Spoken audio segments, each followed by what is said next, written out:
¿Listo? Muy bien.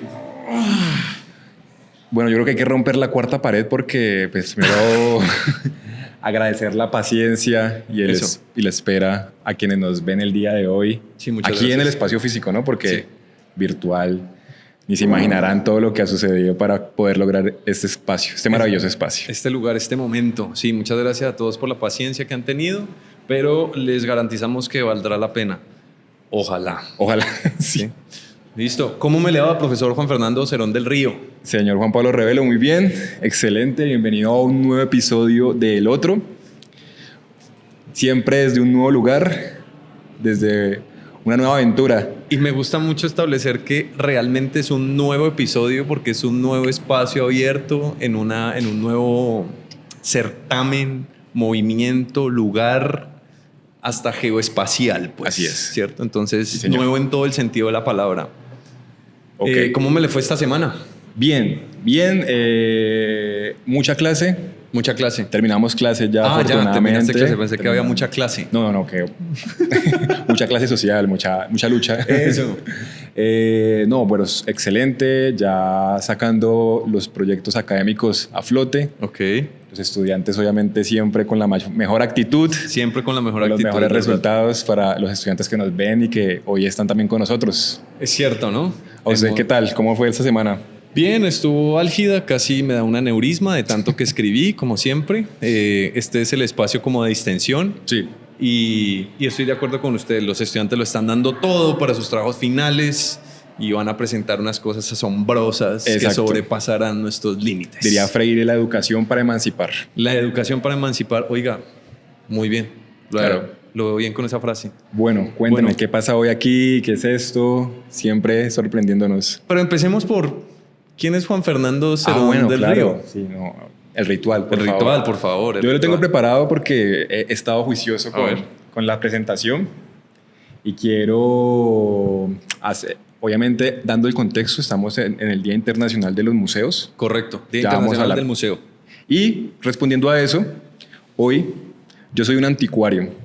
Un anticuario. Pero un anticuario reformado. Más bien un anticuario con washing, de eso que le llaman lavado de cara. Alguien que alguna vez traficó reliquias imperiales, trofeos de guerra arrancados a la fuerza, Ok. pero que ahora los devuelve en campañas promocionales como una experiencia turística, sin cuestionar la propiedad privada del patrimonio cultural. Ese soy yo el día de hoy. Muy bien, lo felicito. ¿Quién es usted hoy, Juan Pablo Revelo? Hoy soy un daimon aristotélico, Ok. emancipado por Heráclito en las alas de Ícaro, a punto de incinerarse a unos pasos del astro solar. Perfecto. Ese soy yo hoy. Oiga, excelente. ¿Ese es el poema o ese es usted? No. Ese es el preámbulo Muy a lo poético, que viene a continuación. muy Sí, señor, poético. claro que sí. Lindo. Usted lo ha dicho, no sé si hago de una vez la introducción. Por favor, Listo. deleítenos con su retórica, con su oratoria. Bueno, en el capítulo anterior no pudimos generar lo del poema, no importa, la idea es que esto no se vuelva una cosa reiterativa, los invitamos a verse el anterior capítulo también, que fue con Casa Ternario, bacanísimo, Sí. ¿cierto? Trabajamos unos temas bien políticos, bien chéveres. Sí, señor. Bueno, empecemos con el de hoy. Hoy el poema se llama Museo del Daimon Errante. ¿Ya? Entonces empiece. Volé como un sinsonte sin patria fija ni cielo obediente, como hoja en otoño que no cae. Danza. Viré en la nube que desencadena el Eidos. Me deshice en forma, en sentido, en fuego líquido. Migré a algún lugar de la Mancha donde los caballos sueñan con lienzos y las lanzas atraviesan la cuarta pared del tiempo. Regresé como Ícaro sin quemarme con las alas hechas de retazos de museo, con la mirada untada de pigmento cósmico. Respiré, suspiré y lancé mi mente como piedra al río del no saber. Ataqué mis pensamientos con eso que no se ve, con lo que habita entre la palabra y el aliento, donde los daimons danzan en sincronía, disonancia y mis recuerdos se revuelcan como bestias bellas. Porque el arte ya no cabe en urnas ni vitrinas, porque la voz del lienzo exige calles, risas, grietas, democratizar, compartir, debatir, liberar el arte del yugo de las paredes, convertir al museo en cuerpo abierto, en ritual vibrante, en exorcismo suave de todo lo que nos contaron que debía quedarse quieto. Fin. Oiga, permítame darle un fuerte aplauso a usted. Lindo ese poema, me encanta.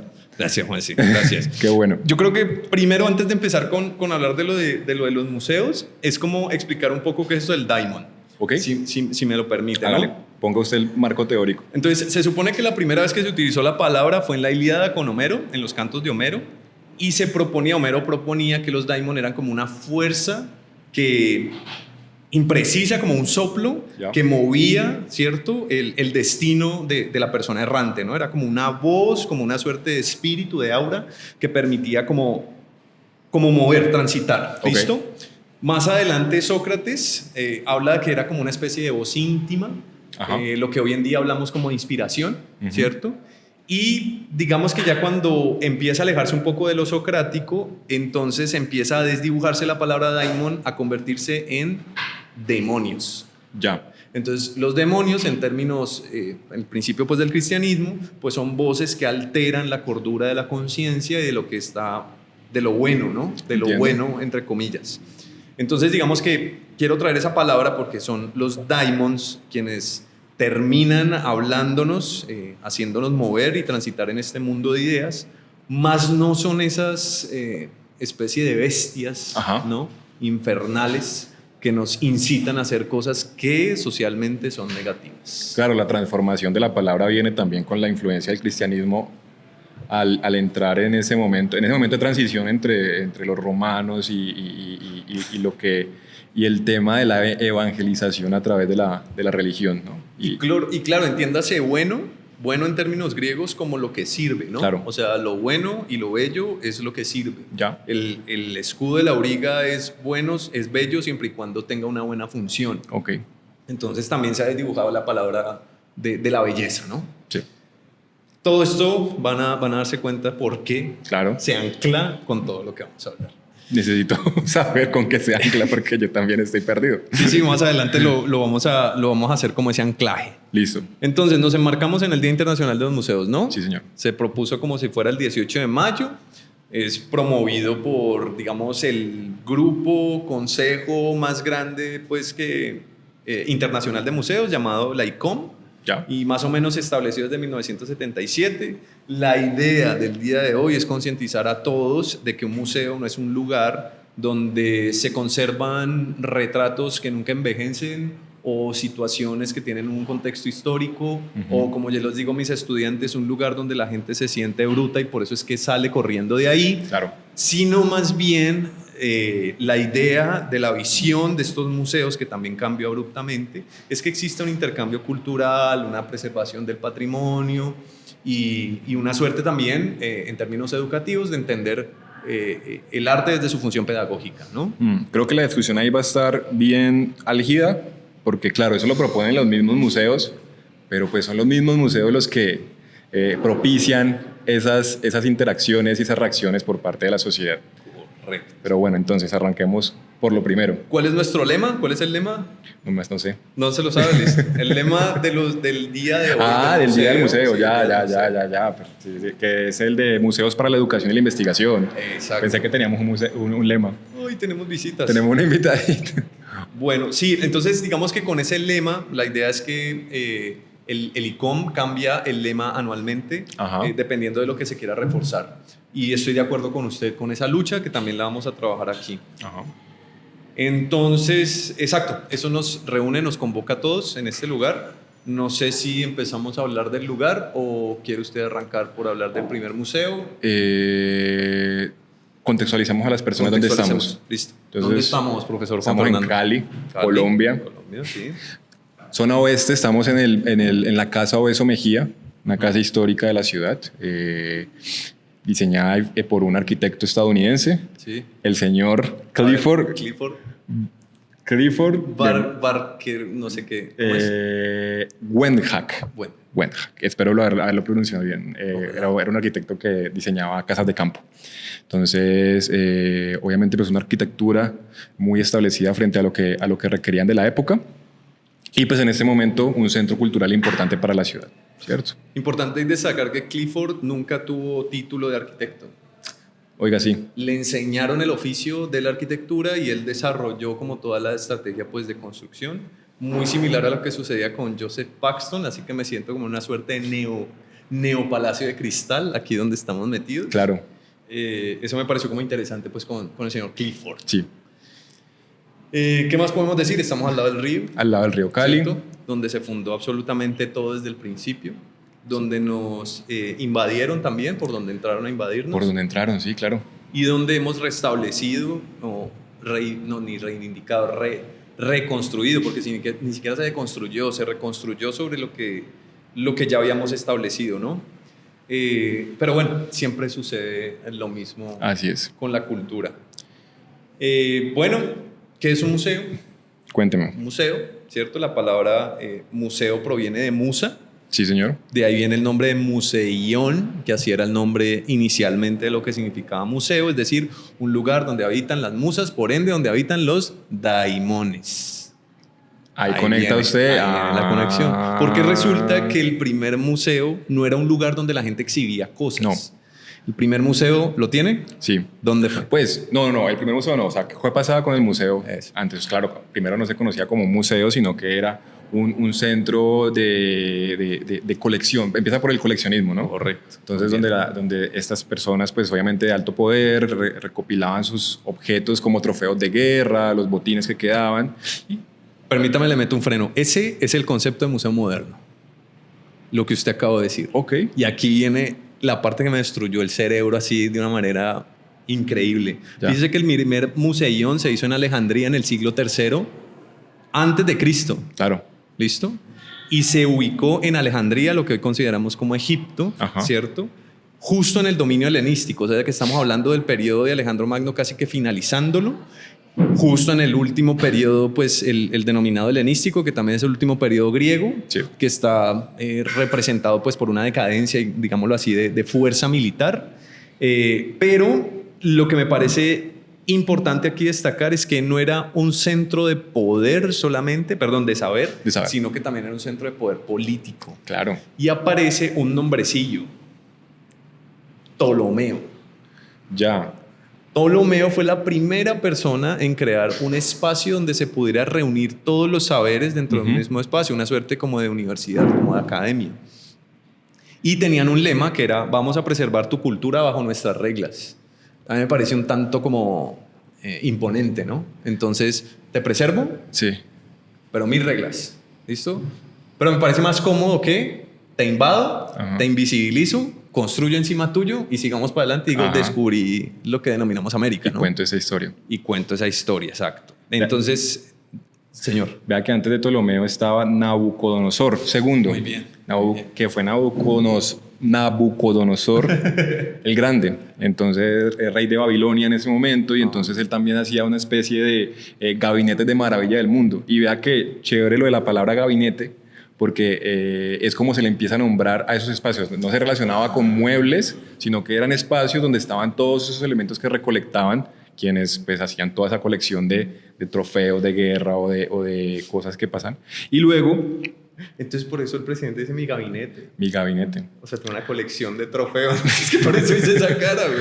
Ah, ¿Sí bueno. la pilla? Claro. Bueno, siga, qué pena haberlo sacado ahí de ese lugar, de ese Eidos. No, entonces después del gabinete de Nabucodonosor, que además pues obviamente muy criticado por la Biblia porque fue quien destruyó el templo de Jerusalén. Correcto. Y bueno, y estaba muy alabado en Irak, en realidad. Entonces hay como esas... Y por los rastafaris. Y por los rastafaris, ajá, por el tema de Judá. Aparece un gabinete muy especial, que es el gabinete déjeme yo aquí, yo tengo por acá el nombre, qué pena con usted. No se preocupe, es su podcast. Que era el gabinete de curiosidades de Ole Born. Ole Born, que fue un médico naturalista y era también un anticuario danés, donde en el siglo XVII fue uno de los primeros coleccionistas sistemáticos de objetos naturales y artificiales. Entonces el man, dentro de su colección, tenía pues obviamente diferentes elementos exóticos, pero también decía que tenía, por ejemplo, un unicornio, pero en realidad no era un unicornio, sino que era un cuerno narval ahí todo extraño. Ajá. Okay. Entonces vea cómo también fluyen esos elementos ahí que pueden contar una historia, pero claro, quien cuenta la historia en realidad también está ahí como... acomodando la historia a su modo. Acomodándola a su modo también pues para vender un discurso. Como la historia de los cíclopes. la historia de los cíclopes radica cuando se ve el cráneo de un elefante. ¿Ya? Cuando usted ve el cráneo de un elefante vacío, o sea, Claro. el cráneo solo, tiene un gran agujero que es por donde sale la trompa. Y piensan- Y la gente pensaba que ahí había un ojo, entonces sale la historia del cíclope. Oiga, Pero bueno, digamos que en ese entonces la idea de tener esos espacios no Ajá. era solamente el mostrar en vitrinas empolvadas la cosa, sino hacer una especie de think tank. ¿Conoce el término think tank? No. Bueno, eso nació en la Segunda Guerra Mundial, se reunían todos los manes y hablaban cómo iban a destruir algo. Entonces era un sitio donde se reunían a charlar, ¿Ya? a conversar en torno a esto. Y cuando pongo el término, lo pongo en el sentido de usted va a un museo y puede que lo que usted diga sea una mentira que se convierte en una verdad, o puede que lo que usted diga sea un comentario subjetivo que se objetiviza con el tiempo, que es lo Ok. que pasó con Humberto Eco y sus historias de la fealdad y la belleza. Entonces es importante también establecer que los museos, en el espacio donde estamos enmarcados, permiten esos espacios de reflexión. Le voy a contar un dato curioso de Ptolomeo. Cuente. Ptolomeo se robó el cadáver de Alejandro Magno, güey. Ok. O sea, era el pana. Haga de cuenta, yo soy Ptolomeo, usted Alejandro Magno. güey. Y tan usted, pues paila, fallece. Usted ¿Listo? fallece. Listo, usted fallece. Y entonces, tan se lo lleva, no, que hay que enterrarlo allá en Roma. Tan. Y no. Y entonces yo en la mitad de la caravana digo, no señor, tan me roba el cadáver y lo entierra en Egipto. Ok. Y la razón de enterrarlo ahí funda como una postura política gigante, y es que el poder de todos los poderes tiene que estar enterrado en este espacio. Ya. Y funda este man la dinastía ptolomeica, se adjudica el nombre de faraón y termina todo este periodo pues con la muerte de Cleopatra. Oiga, qué raye. Ese es el fin final, o sea, un romano que podríamos llamar un mestizo, Ajá. termina con la última de la dinastía faraónica Más importante. y egipcia, fundando un gran espacio, ¿cierto? Siguiendo los pasos pues, del magnánimo. Ahí le dejo ese datico. Interesante. Entonces digamos que no solo conquista la historia, sino el futuro, la visión, etcétera, Ajá. hasta pues que empiezan todos los problemas y las guerras, ¿no? Sin embargo, tendríamos que tener otra pregunta, y es ¿cuándo se funda el primer museo moderno? No la tengo. No la tiene, se la voy a dar. Primer museo del mundo en términos modernos todavía existe, es el Museo Capitolino. Me disculpan del italiano. Musei Capitolini. Hablábamos también de el tema de la pizza, la primera pizzería del mundo en Italia. Ajá, Interesante. Ajá. No, es que Roma la tenía Claro, clarísima. claro, no, los Roma la tenía romanos. clarísima. Se funda en 1471. Adivine quién lo funda. No sé. El Papa Sixto IV. Es que la religión tiene Ah. procesos bien importantes ahí frente a lo cultural. Bueno, Entonces, ¿qué es lo que va a pasar aquí? Empezamos a narrar pues lo que ocurre pues Ajá. con los primeros museos, que Ptolomeo, que que patatín, y que después de Ptolomeo que se muere se muere Ptolomeo, se muere Alejandro, el periodo helenístico fracasa, y resulta que el Papa Sixto hizo un salto temporal gigante, ¿cierto? Funda este espacio donando esculturas clásicas del pueblo romano. Eso significa que a pesar de que hay un desligue, Claro. ¿cierto? Histórico, hay una acumulación de bienes que terminan convirtiendo el museo moderno a causa de toda esa acumulación romana, pues, y todo lo que hemos hablado, ¿no? Aún existe, lo pueden ir a pillar. Y al principio, como toda esta acumulación de patrimonios y de esculturas eran privadas, pues Sí. no todo el mundo lo veía, y se convierte esto por primera vez en un patrimonio público en donde permite que las personas puedan entrar, visitar. El tema de la acumulación y de que esos elementos estuvieran a cargo de personas pues privilegiadas, bueno, personas con poder en realidad, y que fueran parte de sus colecciones privadas, pues también dicta mucho de lo que pasa ahora con el tema de democratizar el conocimiento y de poder acceder a estos elementos, pero ¿quién cuenta la historia detrás de esos? O hasta poder decir, se descontextualiza la historia cuando colocan estos elementos, casi que como si fueran un TikTok lleno de videos random, y sin unos elementos que pues hablen de eso. Entonces, no sé, quiere ponerse de pronto denso y empezamos a hablar ya del museo británico y todo su... Uy, hágale. Hágale. y todo lo que ha hecho en la historia. Entonces,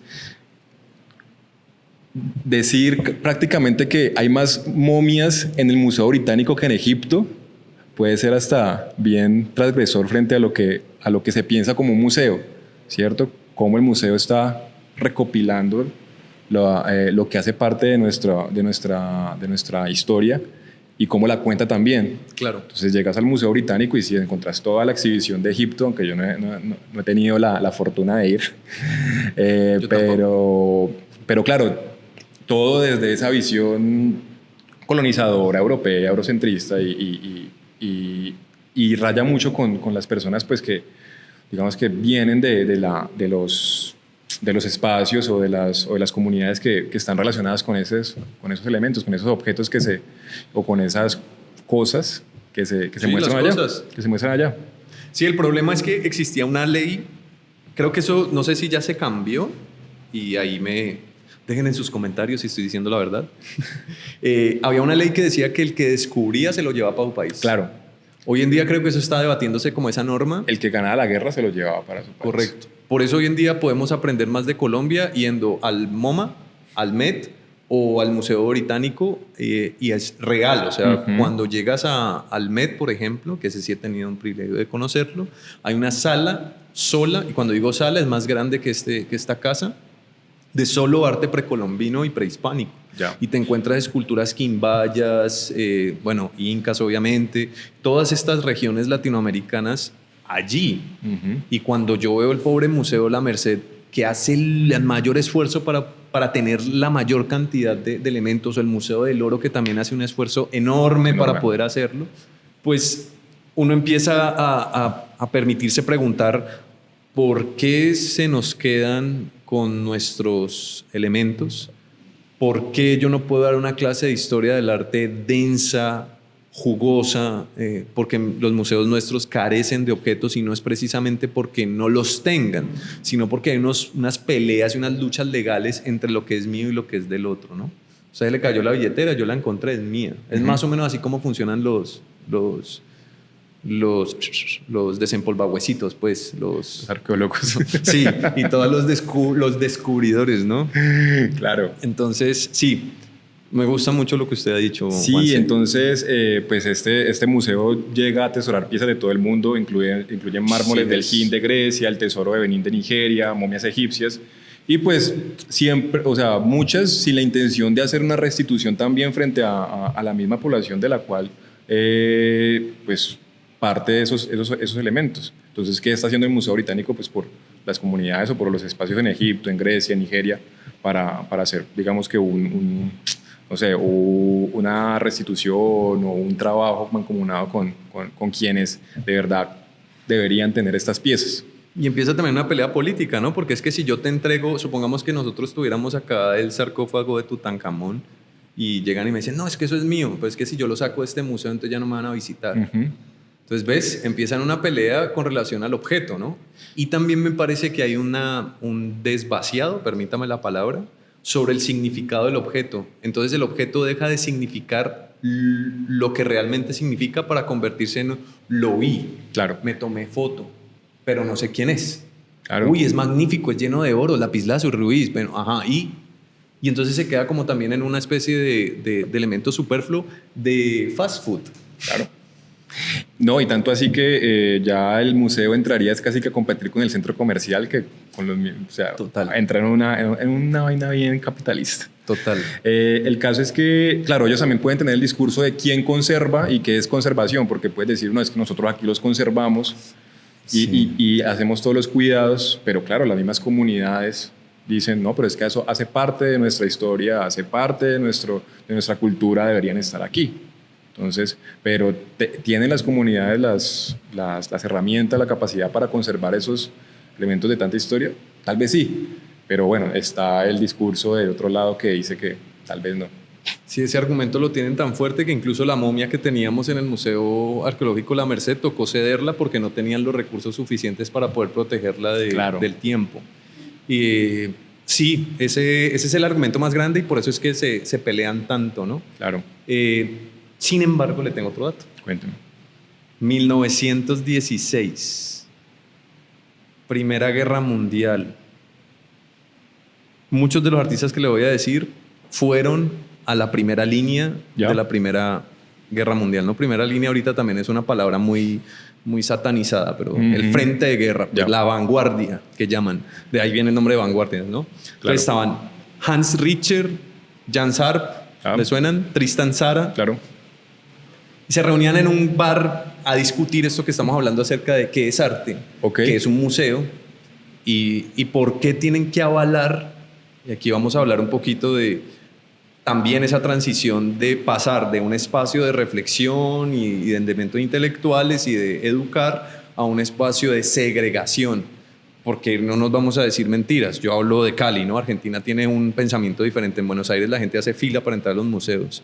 Es increíble. Cuando le digo fila es como si Oiga, estuvieran entregando gratis una hamburguesa. Sí, pero vea que no nos demos tan duro. Ahorita estaba pillando en historias en Instagram la gente haciendo fila también para entrar a los museos hoy día del museo. Claro. Hoy es gratis, ¿no? Hoy es gratis, sí. Ese es un punto que también hay que debatir Oiga. con el gobierno y la alcaldía, sobre todo. Porque en Buenos Aires también hay días en donde los museos son gratuitos. Claro. Pero yo he estado discutiendo, recopilando información en los 17 años de experiencia que tengo como docente. Ajá. Los estudiantes, en su mayoría, sienten que entran a un museo y no entienden nada. Y es por eso que inicié con la conversación de que ¿a usted le gustaría gastar 8.000 pesos para sentirse estúpido? Y usted dice, no, No, claro. ¿cierto? Entonces, cuando vemos esos espacios, intentan por todos los medios, el título, la reseña, ya ahorita no hablamos de guías de museo, sino de mediador de museo, y empiezan a haber como unas fricciones en donde lo que nos ocurrió con Bauhaus, por ejemplo, en la tertulia, que la gente no entendía porque había una silla puesta dentro de un museo, por Claro. ejemplo. Entonces me devuelvo porque me fui por las ramas. Sí, estábamos en la conversación de la vanguardia. Eso. Claro Y que sí, me parece frustrante, ¿no? Los manes salen de la guerra y se van a un bar a hablar y no llegan a nada tampoco porque obviamente aquí no va a pasar nada. claro, llegan allí y dicen, ¿saben qué? Vamos a hacer el movimiento antiarte Ok, y vamos a ir en contra de los museos. me gusta. Y aparece el dadaísmo. Importante. O sea, y es que me parece increíble porque hasta el mismo nombre es transgresor. O sea, dada Ajá. se supone que es una balbucería de un bebé, ¿no? Como da, ¿cierto? Como que no significa nada. Eso todavía está como en discusiones. Si quieren, léanse el manifiesto dadaísta, es brutal. Pero lo que planteaba el dadaísmo es ir en contra del establishment museístico, Ajá. ¿no? Entonces, por ejemplo, nace el performance. ¿Y qué es el performance? Ustedes están invitados hoy aquí, están esperando que llegue el artista, llega un artista por ahí por la puerta y saca un revólver y empieza a apuntarlos a todos en la cabeza hasta que salgan. Ese es un performance real. Así es. Y salen todos corriendo. Hay unos performances muy fuertes, ¿no? Muy fuertes. El de esta artista, no recuerdo el nombre, ya se sienta y permite que hombres se le acerquen. Abramovic, Ajá. mamacita, mi amor platónico artístico. Y que les digan cosas y que casi que la llegan a violentar, pues, en ese Ya mismo vamos a hablar performance. de eso, exacto. Entonces, cuando decía esto del man apuntándoles y todo el mundo sale corriendo, ¿cómo metes eso en un museo? Uf, no.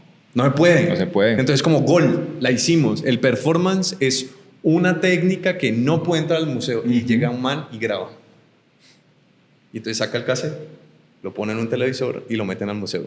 Ya. Y empieza esta pelea entre, no, que no puedes meterte al museo. No, marica. Entonces, digamos que lo importante que tenía el Dada es que se enfoca en lo disruptivo y lo absurdo, ¿no? Claro, porque pues, no tener esa voz dentro de los espacios supuestamente artísticos y culturales, pues, ¿qué hace uno? Pues claro, creo mi propia voz. Compro la pelota y armo yo el partido de fútbol más bien. Pero resulta terminando como un tiro Sí, a sí, la sí. inversa, ¿no? Es como siempre terminan entrando al museo. Entonces aparece un señor que se llama Marcel Duchamp, Ajá. que también creo que lo habrán escuchado, y saca su R-Mood 1946, creo que tienen los números, no me acuerdo los números que aparecen en R-Mood, que es un urinal puesto Ajá. al revés y se llama La Fuente, ¿no? Me acuerdo cuando yo presentaba en historia, cuando daba la clase de historia, que les decía a ustedes por qué creen que se llama La Fuente. No damos con qué, no, pues imagínense, si es un urinal al revés, imaginen un man orinando al revés y ¡pa! Aparece la fuente, ¿no? Claro. Entonces, digamos que ese arte lo que hace es coger objetos que ya están fabricados y cambiarles su función, llamémoslo así, a eso se le llamó ready-made. Entonces, es una manera de atentar también contra el objeto. Claro, resignifica. El resignificado, ajá. Entonces, monta la fuente, pero entonces llega a un museo, compra la fuente y la mete dentro del museo. Y apareció un man. Es que me olvida, es que no sé si es Pinoncelli o Pintuccelli, es que se me olvida el apellido específico. ¿Pinoncelli? Sí, Pinoncelli, pone como Pinoncelli Performance Cali, porque estuvo acá en Cali. Pierre Pinoncelli, sí. Ah, bueno, míralo, Piero Pinoncelli. Entonces el man llega una vez, entra al museo, se sube en el pedestal con un martillo y ¡racatapán! Destruye el urinal de Marcel Duchamp. Y se mete en qué mierdero porque empieza la gente a perseguirlo para meterlo a la cárcel porque destruyó un patrimonio. Claro. Lo cogen la primera vez y cuando confiesa dice, no, es que yo era estudiante de Marcel Duchamp y él me cedió sus derechos y yo puedo hacer lo que quiera con el arte. A ver dónde está firmado. Ok. Y el man, me voy, y se va para Estados Unidos. Se mete al museo, no me acuerdo si es el MoMA, coge un Picasso, Ya. lo descuelga, sale del MoMA, lo pone afuera, le echa gasolina y ¡tan! Lo incendia, güey. Y el equipo norteamericano también tan a perseguirlo. Ya. El man se considera un antiartista, digamos que sigue la corriente dada. Claro. Bueno, pero esta no es la cereza del pastel. Sale el Festival de Performance en Cali. Ajá. Y el man dice, meto. O sea, no lo invitan. Lo invitan, sí. Ah, ok. ¿Qué va a hacer? Y el man dice, voy a liberar a Ingrid Betancourt. Y todo el mundo dice que, ¿seguro? Sí, yo lo voy a hacer. Man nunca ha venido a Latinoamérica, ¿no? Entonces cuenta la leyenda que el man viene en el avión, aterriza el Palma Seca y el man empieza a ver todos cañados, sale y toda esa vuelta y dice, pana, ¿yo dónde estoy metido? Claro. Coge la recta Palmira y va entrando a Cali y pana, el solo hecho de entrar a Cali ya es, para una persona que todo el tiempo estaba en Europa, me imagino que entrar a Cali es, claro. ¿qué es esto, weón? Las motos por los andenes, la gente y en corre. esa época, man. Y el man se encierra en el hotel, weón. Ya me acordé. Y el man se encierra en el hotel y dice, no, yo no voy a liberar a Ingrid Betancourt. Ya Claramente. Pueden buscar el performance, creo que está grabado en YouTube. Sí. Finalmente lo que hace el man es entrar con una máscara de un cerdo, una cara de un cerdo real. Ajá. En la cara, con un hacha, empieza a hacer un baile, pone el meñique en un pedestal y agarra y ¡racataplan! Se corta la primera falange del dedo meñique. Se lo corta. Y empieza con el dedo meñique a hacer un poco de visaje en una pared. A escribir con la sangre de ajá. Sí. Hasta que aparece un profesor, creo que ya no da clases en Univalle, y coge la sangre del man y también reescribe en la pared y bueno, eso se vuelve ahí un zambombo, ¿no? Entonces, ¿cómo es esa decadencia en términos dadaístas? ¿no? Tengo problemas con los performances también. Y después está esta señora que usted dice, Abramovic, Ajá. que tiene para mí los performances más hermosos que puedan existir. Y tengo como ejemplo 3, ¿no? Si me lo permite. Sí. Primero, hagan de cuenta que ustedes entraron por esa puerta y está ella en pelota, en un marco. Sí. Y está su novio en pelota. Y la puerta mide 70 centímetros. Entonces, cuando ellos ocupan el perfil, pues vos tenés que meterte por la mitad y rozar a alguno de los dos. Ajá. Ese es su primer performance. Entonces, como la incomodidad de la naturaleza pues, que tiene el ser humano. Sí. Segundo performance. Termina con el novio. Ella es la que termina con el novio. Ya sé. Se van a la muralla china. Y se van a la muralla china. Sí. Uno se pone al extremo, me eriza y todo. el otro en el de otro. acordarme. Y se vienen caminando. Sí, caminar toda la muralla china hasta encontrarse. Cuando se encuentran, hacen así. ¡Ran! Y terminan. Y terminaron. Qué manera tan poética de terminar. Pero ¿cuánto demora usted en terminar? Y el tercero está ya sentada en el MoMA. Pero ya estaba más adulta, más. Sí, ya estaba más grande. Más grande. Vestido rojo, bellísima. Ajá. Usted se sentaba enfrente de ella un minuto y podía hacer lo que quisiera. Sí. O sea, sonreírle, toda la cosa. Entonces ya cerraba los ojitos, volvía a abrir, había otra persona. Sí. Bueno, cierra los ojos y se le sienta el ex. El con el que terminó, claro. Después como de, no sé, 8 años. Sí, o sea, pasaron muchos años después de que... Y abre los ojos y esa señora se le empieza a desconfigurar la cara, ¿no? Claro, marica. Y rompe el performance. Rompe en llanto toda la cosa, cierra los ojos. A mí me da lástima ser el que viene después, ¿no? Porque la vieja está aquí emocionada, cierra los ojos, el man se va, se sienta al otro y ella pone una cara como que... Se fue. Sí, sí. ¿Cómo metemos eso dentro de un museo? Sí, esa era la pregunta inicial, ¿no? Ajá. Entonces, resulta que al final lo que interesa, o el arte, no está sometido dentro de un objeto, sino que está sometido dentro de una acción. Entonces ya no es un objeto inerte Claro. al que yo le cargo de conceptos, sino que es una situación emocional. Y no me quedé con el performance de Abramovich. Ahora muy Aparte que se vuelve hasta performático el hecho de ya que rompiera el performance. Chévere. correcto. Eso y más. Hay otra que es más transgresora que se llama Orland. Claro. Y Orland lo que hace es meterse a un quirófano, organiza el quirófano, está sentadita así, y tiene un performance que es hermosísimo también, porque ella dice, quiero la frente de la Venus de Milo, Ya. nacimiento de la Venus de Milo de Botticelli, que está así saliendo por una concha. Ajá. Quiero los pómulos de una escultura prehispánica, quiero la quijada de un cuadro de Vermeer, quiero la nariz de no sé quién. Entonces coge varios cuadros y los cirujanos plásticos en vivo, mientras están grabando, empiezan a modificarle la cara. Y ella está así despierta, moviendo los ojitos mientras le hacen toda la vuelta. O sea, esa es más fuerte. Entonces empieza a hablar acerca de cómo establecemos la concepción de belleza y cómo irrumpimos esto para convertirlo en una cinta social y política que está establecida, ¿no? Bueno, pero y entonces... Se me tiene que frenar. usted se me exalta con el tema del performance del arte, que me parece maravilloso. Volviendo entonces de nuevo a los espacios, Sí. a los objetos, a las Sí. colecciones. ¿Qué pasa cuando, pues, o sea, no se siente como un estilo de ironía ir a contemplar esos objetos o esas piezas que de pronto han sido robadas o saqueadas, retomando el tema de estos museos? Ya. Reinterpretadas, descontextualizadas, y pues después de eso salís a la tiendita del museo y compras una pieza con la camiseta y con la pieza, la obra de arte aquí, o de pronto en el MoMA va uno, hace la vueltica y salís y compras los saleros de Sí, ¿cómo es que llaman esos aleros? El abrazo de Camila, El abrazo que ya de lo habíamos Camila. dicho. Claro, resulta irrisorio. Ahí tocaría convocar a Heidegger en la charla y hablar de ser y tiempo, por Claro. ejemplo, y discutir en torno a lo que significa el zeitgeist, ¿no? Yo creo que estoy aburriendo más de uno cada vez que sigo hablando esa maldita palabra. Me la va a tatuar, Pero he dicho, en hace una parte de la clavícula. filosofía del podcast. Exacto. Entonces, sí, todo está susceptible a reinterpretaciones, todo. El único que no debe ser susceptible a reinterpretaciones es el diseño, porque si el diseño se reinterpreta pierde toda objetividad. Frisbee, lo dejo ahí. Sigamos hablando.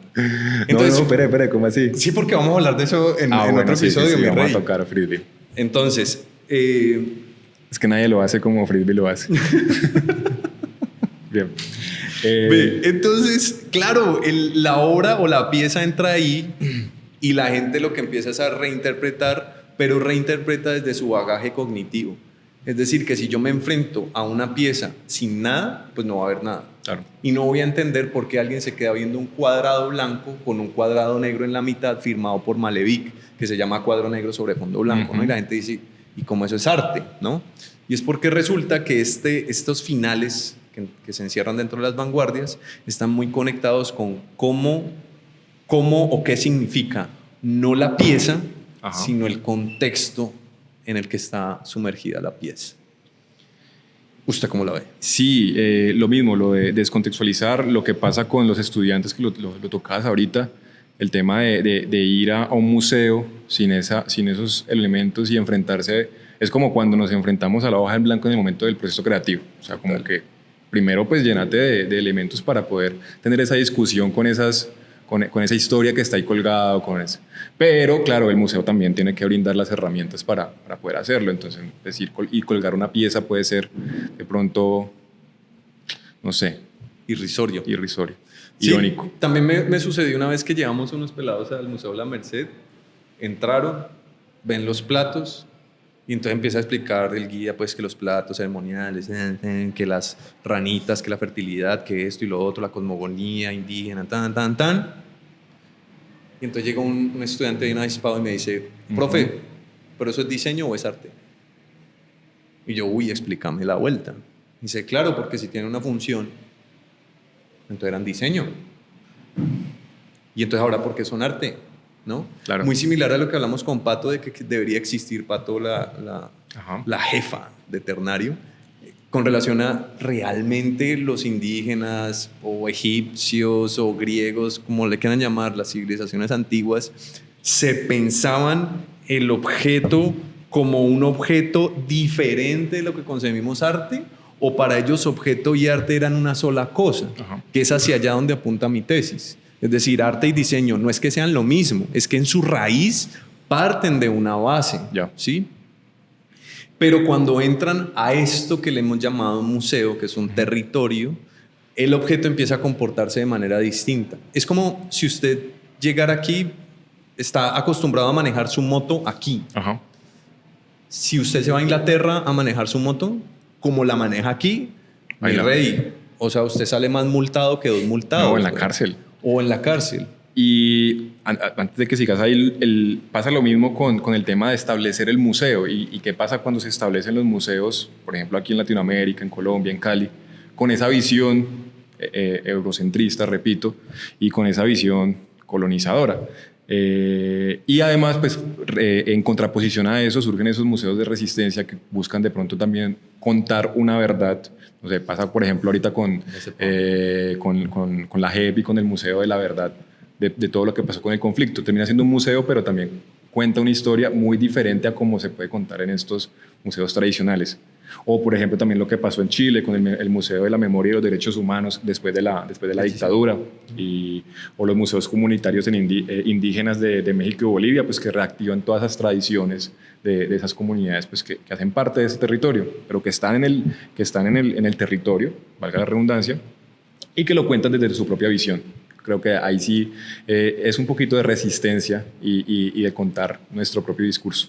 Sí, y ahí es donde, o sea, si se da cuenta, el primer museo, cuando hablamos de Ptolomeo y Nabucodonosor, distan de lo que significa el museo moderno, pero yo creo que hoy en día los museos están tomando la tarea de poder promover lo que significaba en su esencia el museo. Entonces, ¿cómo es posible que estemos teniendo estas charlas dentro del museo, por ejemplo? Claro. ¿Sí? Y que estas charlas ni siquiera terminan siendo una verdad absoluta, sino espacios de discusión. Quisiera soñar con que cada vez que nosotros charlamos sobre estos temas, la gente se reúne con un café y empiezan a discutir sobre lo que hemos hablado, si es cierto o no, si están de acuerdo o no. O sea, creo que esa es la maravilla que debe resultar dentro del mismo museo. Entonces, cuando te dicen, no haga bulla en el museo, fuck you, tengo que hablar, tengo que establecer interacción. Me acuerdo otra historia, que hoy estoy todo anecdótico. Fue un profesor que se llama Pablo Van Gogh. Dijo, tuve porque murió. Murió de la peor manera, tuvo un cáncer, murió solito, como mueren todos los artistas. Y el man alcanzó a hacer obra, mucha obra, tiene obra exhibida en el Museo de Arte Moderno de Cartagena, en La Muralla, tiene obra aquí en el Museo de la Tertulia, y se las voy a describir, es como una malla muy fálica, o sea, es un coso cilíndrico que termina como en una especie de hongo, y salen unos cachos, salen puros alambres, y todo está oxidado, ¿no? Entonces, cuando yo tuve la fortuna de conocerlo, me enseñó pintura, excelente, y color. Nos hizo hacer 962 círculos cromáticos, es que para agudizar el ojo. 962. Sí. Había que coger, por ejemplo, el amarillo y hacer toda la escala tonal del amarillo en blanco, del 0 al 10%. Y los estudiantes se quejan por 3 planchas. ¿Y sabe cuál fue el parcial? Vaya, tráigame una tela con textura. Ya. Y uno traía la tela más texturizada, ¿no? Córtela a la mitad, péguela en el cartón paja, copie la tela y tiene que quedar igual, con los mismos colores. Valor tonal. Bueno, una vez tuvimos una discusión y yo le dije, ¿vos por qué estás? Era gay, ¿no? Y yo le dije, ¿vos por qué estás tan obsesionado con los penes que hasta haces obras? Claro. Y dice, ¿cuál le estás diciendo, Juan? Y yo, pues el de la tertulia occidental, eso no es un pene. Y yo, pero si ahí dice fálico. Me dice, no, Juan, eso yo quería que fuera una maraca gigante. Así me decía. Y yo, pero si ahí dice prohibido tocar. Me dice, no, Juan, es que los museos tampoco colocan reglas. Y claro, cuando la volvieron a exhibir, eso me puede poner en problemas. Yo entré al museo y esperé que fuera el guía lejitos y claro, a moverlo. Es una maraca, bueno, tiene unos resortes abajo que permite pues que se mueva y suene. Pero... Y todas las instalaciones todas las esculturas, de Pablo Van Gogh son sonoras. Ya. Entonces tiene una relación directa con... Él viene de Buenaventura, también es una cinta rara, ¿no? Él es de descendencia china, nacido en Buenaventura. Y rescata toda esta precariedad y tal en sus obras. Pero también curiosa la interacción, ¿no? O sea, ir a coger el objeto fálico y hacerlo sonar y bueno. Pero no era fálico. No era fálico, Sí. era una maraca. Estoy reviviéndote, Pablo. Eso. Entonces, claro, cuando volvemos otra vez a ese museo con esas herencias de no toque, no mire, no hable, empieza la gente a distar un poco de la obra, ¿no? Y empieza a someterse de manera obligada a interpretar o entender algo que está fuera de contexto. ¿Qué es lo que creo que está ocurriendo ahorita? Y por eso fue que hablé en un inicio del dadaísmo y lo que su merced está diciendo, y es que hay una recuperación de reflexionar en torno a los espacios. Sí, yo creo que eso se está trabajando. Creo que Y eso muchísimo. se está haciendo. Y muchísimo. Porque lo que usted decía, o sea, listo, el pelado o la gente entra y no, bueno, yo puedo entrar y conocer si, o sea, ir a ver la obra si yo no sepa si es quién es Kandinsky o quién es alguno de los artistas que se esté. Y creo que hay un trabajo primero también de los, se me olvida el nombre, Mediadores. de los mediadores, de contextualizar un poco. Eso ha ido cambiando. Y además también resulta interesante porque hoy en día casi no se está hablando, ojo, casi no se está hablando del artista per se, sino de todo lo que giró en torno para que el artista lograra lo que se está exponiendo. Que creo Ya. que esa debe ser una mirada de un deber ser museístico. Claro. ¿Sí? Porque si no vamos a terminar como los zoológicos, que fue la analogía que le hice, ¿no? Que el zoológico da a pesar pues porque están todos encerraditos, pero si no fuese por eso no existían centros de investigación con Ajá. relación a los animales. Sí, en realidad. He visto unos biólogos que lo llaman más centro de conservación. Exacto, y empiezan a camuflar las palabritas y la idea es que actúen como se están denominando, ¿no? No sé si su merced tenga algo más. Creo que podemos ir cerrando este episodio. Podemos ir cerrando este episodio. Igual hay espacio para preguntas a nuestro público. Yo también estaba pensando lo No mismo. sé si podemos o hacer- nosotros preguntamos y ellos contestan. O no sé. Muy profesor usted. No sé, muchas Sí, gracias primero sí, claro. por la paciencia y por habernos escuchado. Por haber escuchado esto, que a ver si algo de lo que tiramos acá queda de reflexión también para ustedes. Muchas Oigan, gracias. Muchas gracias, de verdad. por estar aquí. Qué bueno. Mi nombre es Juan Pablo Revelo y soy Tristan Sara, colocando plata para comprar una lata de mierda de Piero Manzoni. Uy, yo soy Juan Celoni y soy un puño de la resistencia. Y esto es El otro. El Otro. Muchas gracias. Todos. Dios mío.